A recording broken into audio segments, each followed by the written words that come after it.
जैसे शीतल शीतल झरनों के नीचे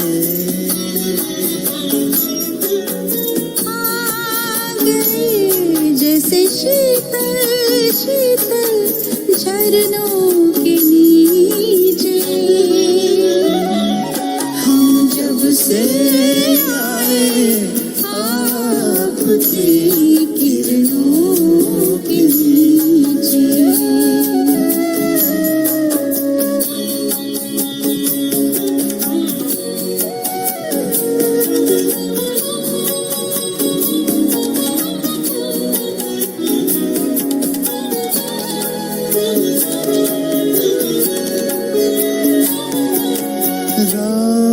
रोशनी से आपकी हम तो नहाए हुए हैं, किरणों की बाहों में बाबा हमको समाए हुए हैं।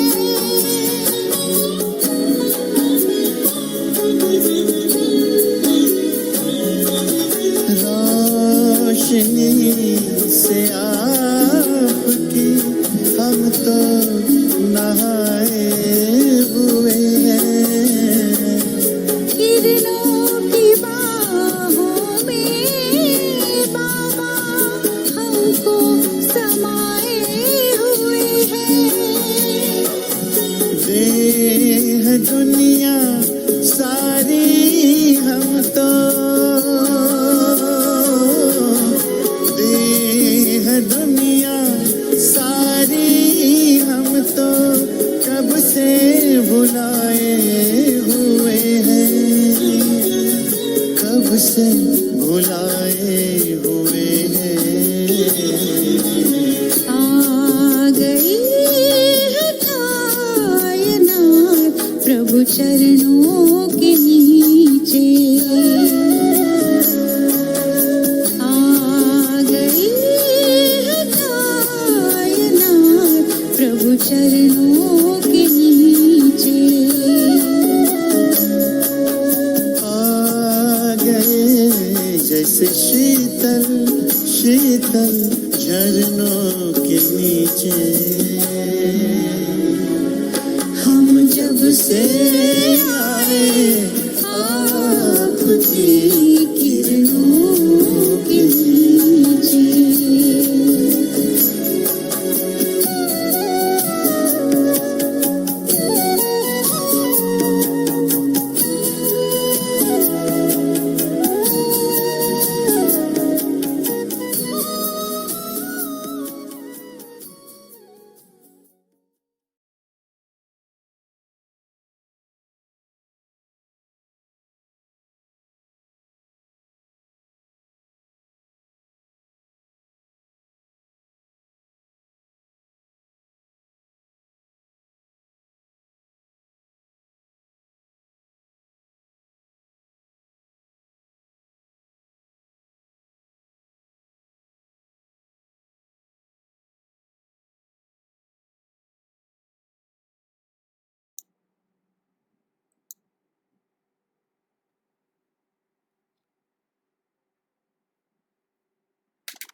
ओम शांति।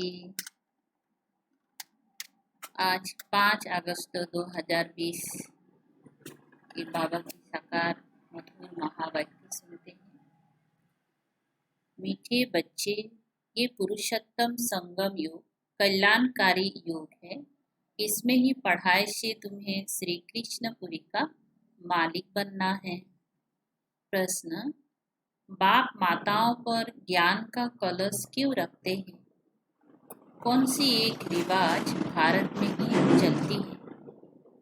उत्तर है, पवित्रता का राखी बांध सबको पतित से पावन बनाने के लिए बाप माताओं पर ज्ञान का कलश रखते हैं। रक्षाबंधन का भी भारत में ही रिवाज है। बहन भाई को राखी बांधती है। ये पवित्रता की निशानी है। बाप कहते हैं, बच्चे तुम मामे कम याद करो तो पावन दुनिया के मालिक बन जाएंगे। गीत, भोलानाथ से निराला ओम शांति। ये है भोलानाथ की महिमा, जिसके लिए कहते हैं देने वाला है। तुम बच्चे जानते हो श्री लक्ष्मी नारायण को ये राज्य भाग्य किसने दिया?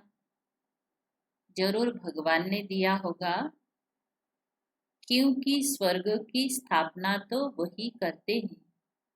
इस समय शिव बाबा स्वर्ग की स्थापना कर रहे हैं और जो लक्ष्मी नारायण को जो राज्य भाग्य मिला वो भी इस समय पुरुषार्थ कर रहे हैं। स्वर्ग की बादशाही भोलानाथ ने जैसे लक्ष्मी नारायण को दी, वैसा ही कृष्ण को दी। राधे कृष्ण अथवा लक्ष्मी नारायण की बात तो एक ही है। जो राधे कृष्ण है बचपन का नाम, और स्वयंवर के बाद लक्ष्मी नारायण तो एक ही है ना, परंतु राजधानी है नहीं। उन्हों को सिवाय परम पिता परमात्मा के कोई राज्य दे नहीं सकते। उन्हों का जन्म स्वर्ग में ही कहेंगे। ये तुम बच्चे ही जानते हो। तुम बच्चे ही जन्माष्टमी पर समझाएंगे। कृष्ण की जन्माष्टमी है तो राधे की भी होनी चाहिए, क्योंकि दोनों स्वर्ग के वासी थे। राधे कृष्ण ही स्वयंवर के बाद लक्ष्मी नारायण बनते हैं। मुख्य बात कि उन्हों को ये राज्य किसने दिया?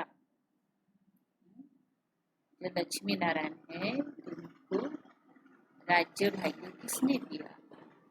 ये राज्य कब और किसने सिखाया? कब सिखाया राज्य?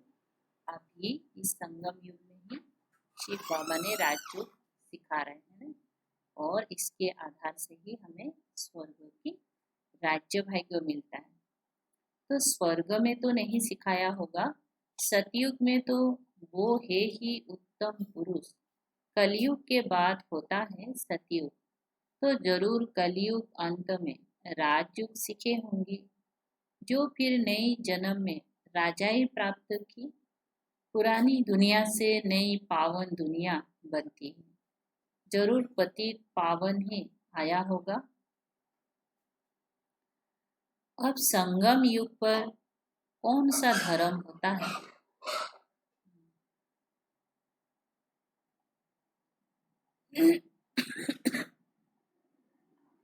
ये किसी को पता नहीं। पुरानी दुनिया और नई दुनिया का ये है पुरुषोत्तम संगम युग जो गाया हुआ है। ये लक्ष्मी नारायण है नई दुनिया के मालिक। इन्हों की आत्मा को आगे जन्म में परम पिता परमात्मा ने राजयोग सिखाया।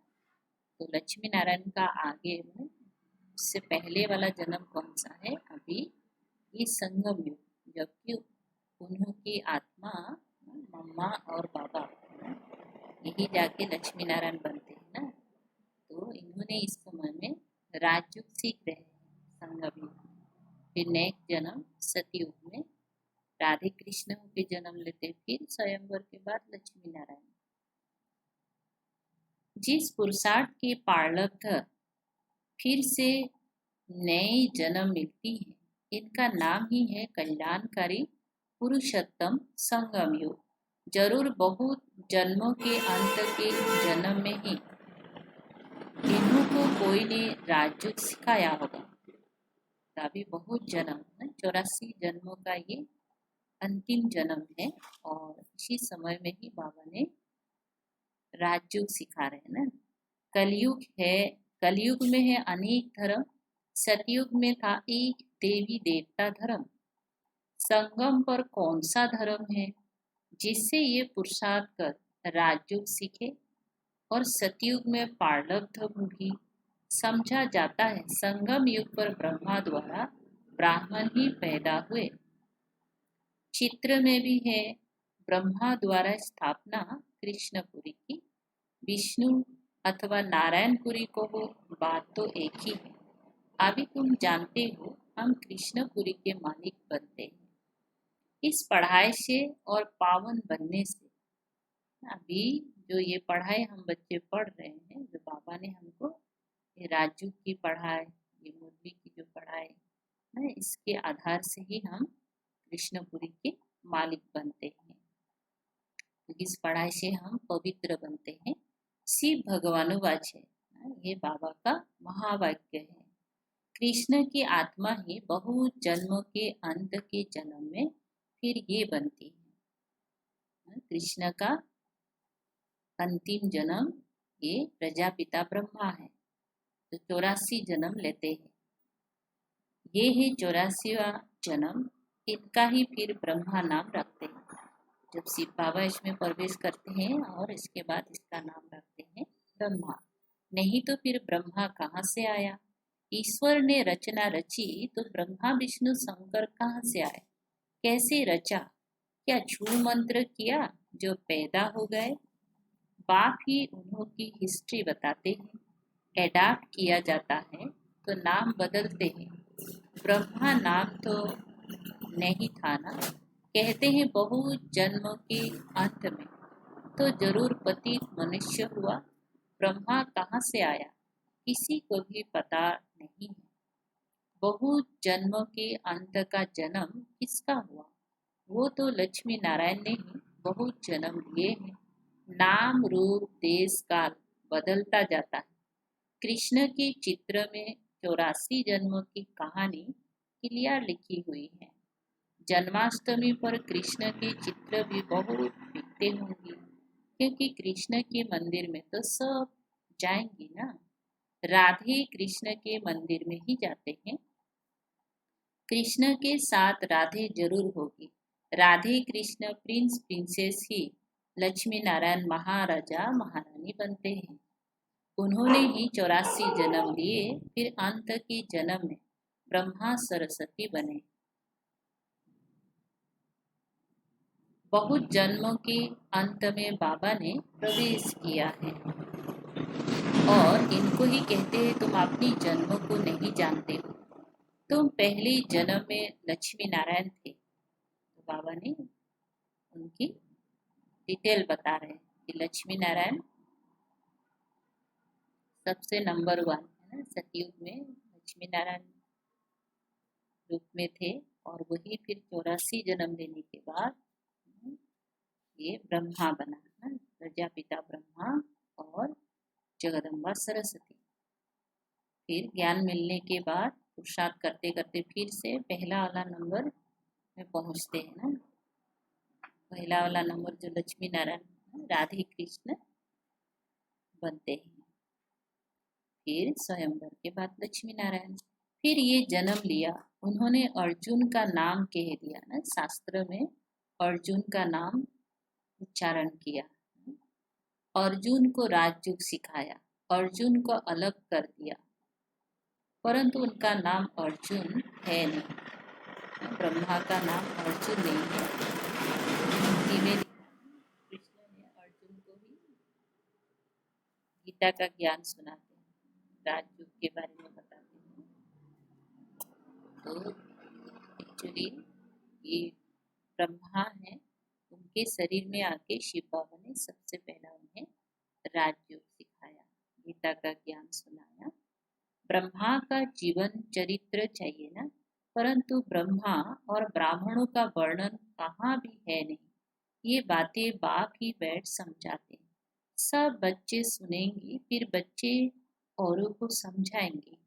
कथा सुनकर फिर औरों को बैठ सुनाते हैं। तुम भी सुनते हो फिर सुनाते हो।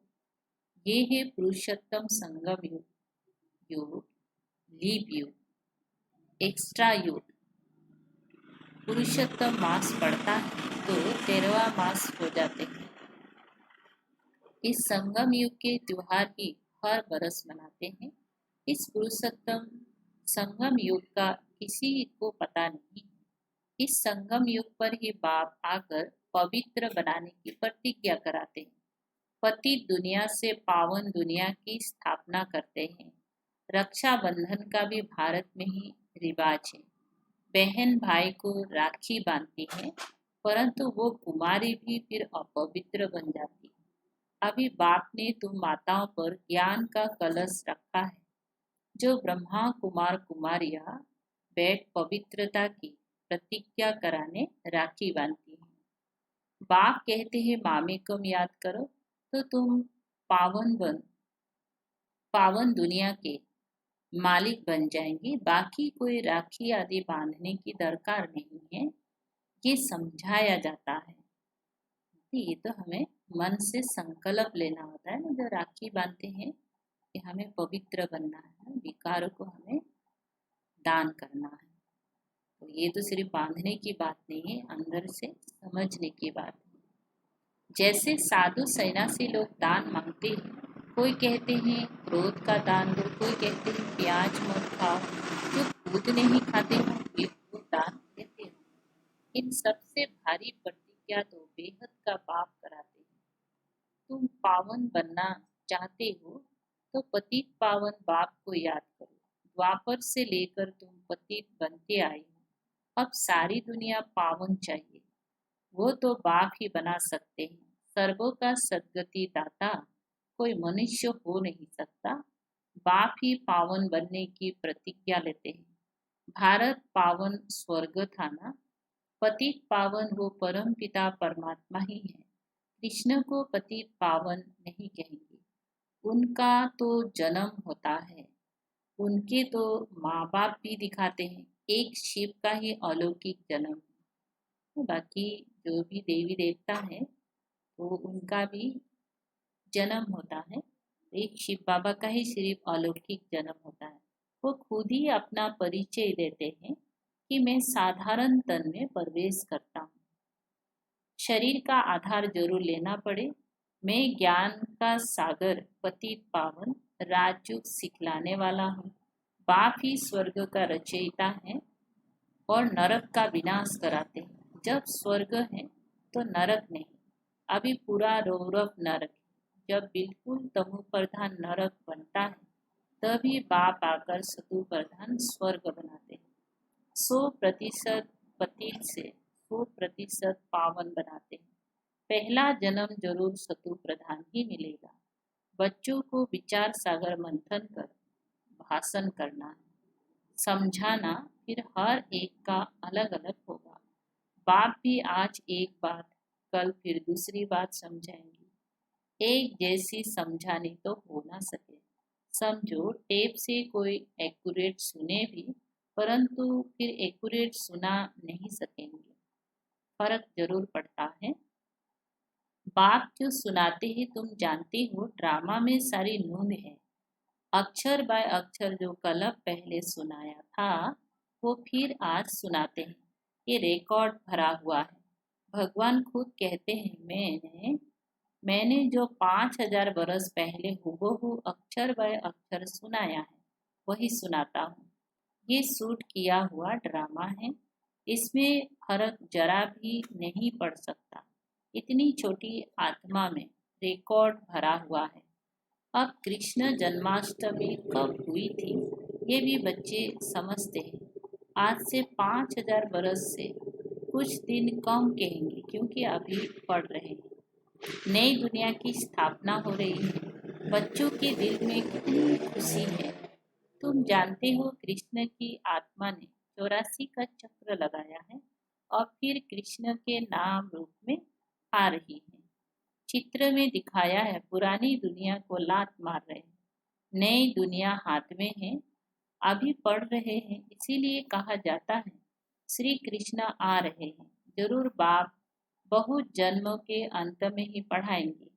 ये पढ़ाई पूरी होगी तो कृष्ण जन्म लेंगे।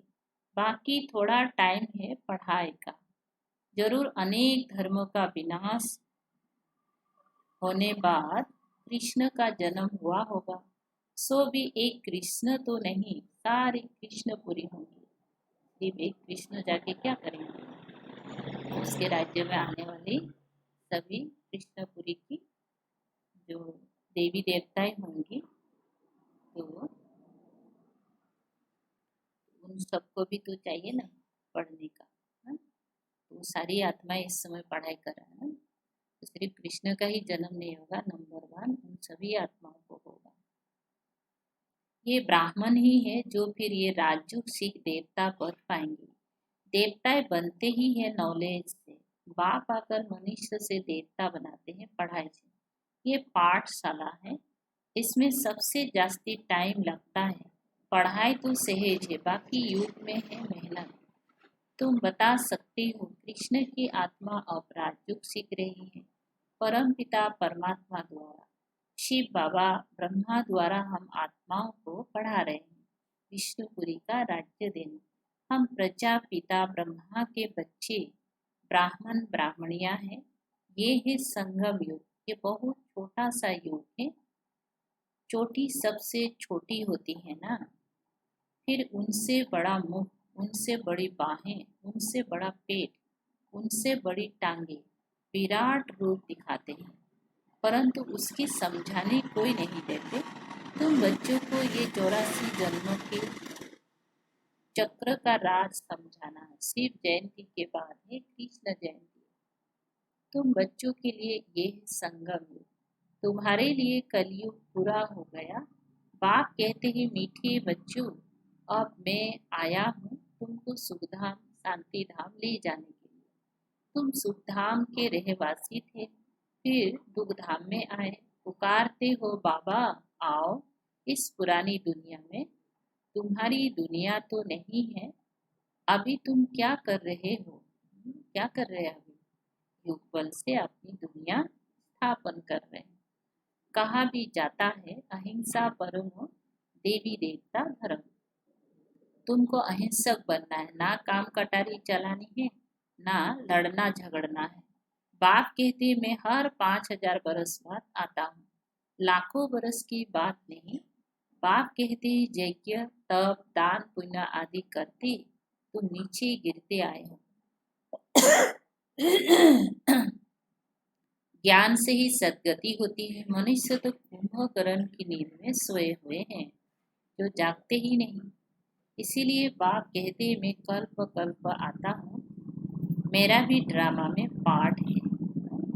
कुंभकर्ण देखा ना कितना जगाते हैं, शंख बजाते हैं, घंटी बजाते फिर जगता है। तो इस समय में कितनी लोगों को ज्ञान सुनाया जाता है, फिर भी उसका बुद्धि का नेत्र खुलता नहीं है, समझ में नहीं आता है। तो बाबा में कल्प में एक बार आता हूँ, हर कल्प कल्प। तो बाबा का ये पाठ है। पाठ बिगर मैं भी कुछ नहीं कर सकता हूँ। जिस समय बाबा का आने का पाठ होगा उसी समय ही बाबा आकर के हम बच्चों को पढ़ाते हैं। मैं भी ड्रामा के बंधन में हूँ, पूरे टाइम पर आता हूँ। ड्रामा के प्लान अनुसार मैं तो बच्चों को वापिस ले जाता हूँ। अब कहता हूँ मन मना भाव, परंतु इनका भी अर्थ कोई नहीं जानते। बाप कहते हैं देह के सब संबंध छोड़ माम एकम याद करो तो तुम पावन बन जाएंगे। बच्चे मेहनत करते रहते हैं बाप को याद करने की। ये है ईश्वरीय विश्वविद्यालय।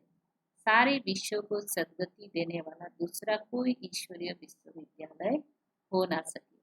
ईश्वर बाप खुद आकर सारे विश्व को चेंज कर देते हैं, हेल से हेवन बनाते हैं, जिस पर फिर तुम राज्य करते हो। शिव को बहुनाथ भी कहते हैं, क्योंकि वो आकर तुमको काम कटारी से छुड़ाए पावन बनाते हैं। भक्ति मार्ग में भी बहुत सुख है। यहाँ तो शांत में याद करना है। वो अनेक प्रकार के हठ योग आदि करते हैं, उनका तो निर्विधि मार्ग ही अलग है। वो ब्रह्म को मानते हैं। ब्रह्म युगी तत्व युगी है। वो तो हो गया आत्माओं के रहने का स्थान। जो ब्रह्म तत्व है वाकई वो भगवान नहीं है, वो आत्माओं के रहने का स्थान है। वो उस तत्व को ही भगवान मान लेते हैं। उसमें लीन हो जाएंगे। भगवान को क्या ब्रह्म को भगवान समझ लेते हैं और क्या सोचते हैं उसमें हमें लीन हो जाना है। गया आत्मा को मॉर्टल बना देते हैं। लीन होना मतलब एक आत्मा दूसरी से मिल गया तो एक तो खत्म हो गया ना, तो मॉर्टल हो गया। जो चीज चैतन्य नहीं है उसको हम बहुत सारे को एक कर सकते हैं, लेकिन चैतन्य को हम बहुतों को एक नहीं कर सकते। दो आत्मा को हम एक साथ नहीं मिला सकते। बाप कहते हैं मैं ही आकर सर्वों की सदगति करता हूँ। सिर्फ बाबा ही सर्वों की सदगति करते हैं, तो वो है ही, वो है हीरे जैसा, फिर तुमको गोल्डन एज में ले जाते हैं। इस समय बाबा जो हमें ज्ञान सुना रहे हैं सदगति देने के लिए, तो अभी का जो युग है ये हीरे जैसा है। अभी का जो जन्म है हीरे जैसा है, फिर सतयुग में आएंगे तो गोल्डन एज हो जाएगा। तुम्हारा भी ये हीरे जैसा जन्म है। तो भगवान की पढ़ाई, भगवान की पालना हमें मिल रहा है, तो हमारे अभी का जो जन्म है वर्तमान ये हीरे जैसा जन्म है, फिर गोल्डन एज में आते हैं। ये नॉलेज तुमको बाप ही आकर पढ़ाते हैं, जिससे तुम देवता बनते हो। फिर ये नॉलेज प्राय लुप्त हो जाती है।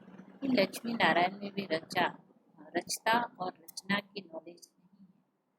अभी जो बाबा हमको ज्ञान सुना रहे हैं, तो ये सतयुग में फिर ये नॉलेज याद नहीं रहेगा, सब यहाँ ही हम भूल जाएंगे। नहीं, इससे जो प्राप्ति है संस्कार है वो तो हम बनाएंगे, लेकिन ये जो ज्ञान का पॉइंट है ये हमें वहाँ नहीं रहेगा। अच्छा मीठे मीठे सिकलधे बच्चों प्रति माता पिता बाप दादा का याद प्यार और गुड मॉर्निंग। रूहानी बाप की रूहानी बच्चों को नमस्ते। हम रूहानी बच्चों की रूहानी बाप दादा को याद प्यार गुड मॉर्निंग और नमस्ते नमस्ते। साथ है इस पुरानी दुनिया में रहते डबल अहिंसक बन युग बल से अपनी नई दुनिया स्थापन करनी है। अपना जीवन हीरे जैसा बनाना है। 2 नंबर, बाप जो सुनाते हैं उस पर विचार सागर मंथन कर दूसरों को सुनाना है। सदा नशा रहे कि ये पढ़ाई पूरी होगी तो हम कृष्णपुरी में जाएंगे। वरदान, व्यर्थों को भी शुभ भाव और श्रेष्ठ भावना द्वारा परिवर्तन करने वाले सच्चे मर्जीवा भव। स्पष्टीकरण है, बाप दादा की श्रीमत है बच्चे व्यर्थ बातें ना सुनो ना सुनाओ और ना सोचो। तो जहाँ सोच होता है तो बोलना भी होगा, सुनाई भी देगा। तो भाव व्यर्थ से हमें मुक्त होना है। सदा शुभ भावना से सोचो, शुभ बोलो, शुभ बोलो, व्यर्थ को भी शुभ भाव से सुनो। शुभ चिंतक बन बोल के भाव को परिवर्तन कर दो। सदा भाव और भावना श्रेष्ठ रखो। स्वयं को परिवर्तन करो, ना कि अन्य के परिवर्तन का सोचो। खुद को परिवर्तन करने के लिए ही भाव के चिंतन चलाओ, सोचो, दूसरे का परिवर्तन के लिए नहीं। स्वयं का परिवर्तन है, अन्य का परिवर्तन है। इसमें पहले मैं इस मर्जीवा बनने में ही मजा है। पहले हमको बदलना है, हमारी कमियों को खत्म करना है। तो बात है, इसको ही कहते हैं मर्जीवा। जीते जी हमारे जो भी पुराने संस्कार है जो हमें दुख देता है, इसको हमें खत्म करना है। इसको महाबली कहा जाता है। इसमें खुशी से मरो, ये मरना ही जीना है, यही सच्चा जीवदान है। दुनिया में कुछ परेशान होता है, कुछ तकलीफ होता है तो अपने आप को ख़त्म कर देता है। मरना तो वो मरना कोई जीना नहीं है। तो इसमें जीते जी जो हमारे पुराने स्वभाव संस्कार को ख़त्म करते हैं, तो बोलते ये ही सच्चा मरना है और ये मरना ही जीना है और यही सच्चा जीवदान है। ये खुशी से मरना होता है ना, और वो जो मरते हो तो दुखी होके मरते हैं। तो यहाँ खुशी खुशी से हमें जो भी नेगेटिव चीज़ें हैं, व्यर्थ है, उसको हमें उससे मुक्त होना है, उस चीज़ से हमको मरना है। स्लोगन, संकल्पों की एकाग्रता श्रेष्ठ परिवर्तन में फास्ट गति ले आती है। जो हमारी सोच संकल्प है तो उसमें एकाग्रता ही श्रेष्ठ परिवर्तन में फास्ट गति ले आती है। ओम शांति।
दुनिया का शोर दम भर को छोड़, जब मन का मौन हो जाता है।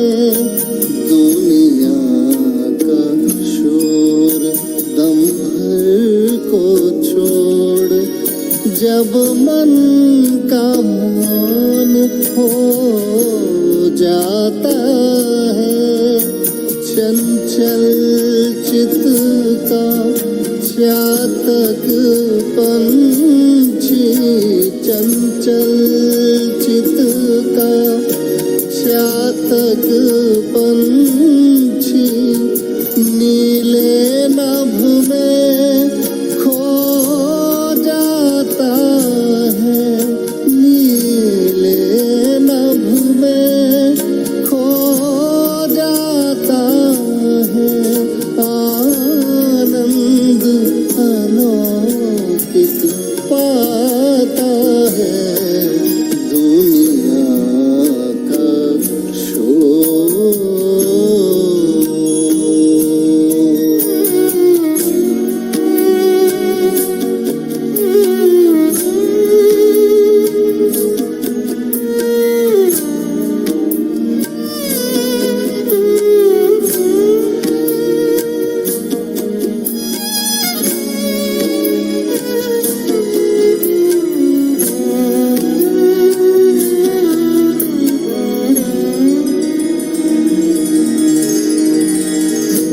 मुख का मौन और मन का मौन, मुख का मौन और मन का मौन, दोनों ही साथ जब चलते हैं।